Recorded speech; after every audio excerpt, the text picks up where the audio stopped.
John and Amanda Miller believe their child's life was saved for two reasons. A pharmaceutical company, in this case Rare Disease Therapeutics, was willing to take the risk of developing a drug for a small patient population. And Nord, working with the company to assure patient access to the drug. When Evan Miller was 12 weeks old, he experienced a medical crisis. Doctors at Children's Hospital of Philadelphia diagnosed the problem, tyrosinemia, and gave Evan's parents the good news that there was a treatment. But the family had no way to pay for the drug. I went on the internet and I found another child with tyrosinemia that had a website set up. I immediately called the phone number, and I actually got a hold of his mother. And I asked her for advice. I said, "You're the only person in the world right now, other than me, that I know that knows about tyrosinemia. What do I do? And this is my situation. I can't take him home. I can't do anything." This is about a month after we'd been in the hospital. She said, "Contact Nord." The Miller story illustrates why we are celebrating the 30th anniversary of the Orphan Drug Act and of Nord. Much has been written recently about the high level of interest in rare diseases and orphan products. Drug approvals in 2012 hit a 16-year high. 39 new drugs were approved, and almost one-third of them were orphans.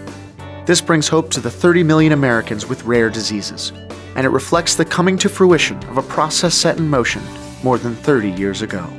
What happened was, my son couldn't get this drug because the company was not going to develop it for Tourette syndrome.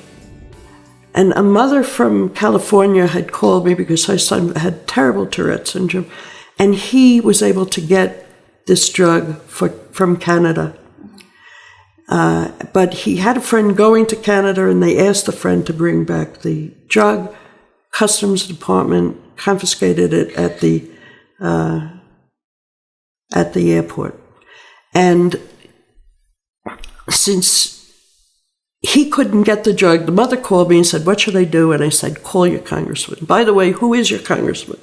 And she said, "Henry Waxman." And Henry Waxman is one of the most powerful people in Congress on issues that have to do with health. And so she called her congressman. He said, "I think this subject is important enough to hold a hearing." And he asked me, and he asked this young man from California, and he asked Dr. Van Wert, who was dealing with myoclonus, and a young woman who had myoclonus, to come down there and testify. This was June of 1980.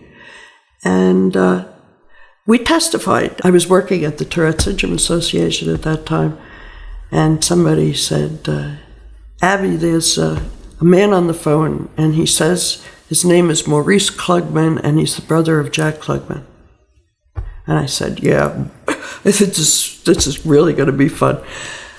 Well, it turned out he was Maurice Klugman, and he was a producer of The Quincy Show. And he said, "I think that my brother should make a show about this topic because this is not just entertainment. He should be using that show to teach people about health problems that arise and health policy things that are important." And so, yes, he did a program about Tourette syndrome and orphan drugs. And at the end of the program, there was a notice that even though the story was fictional, the orphan drug problem is real.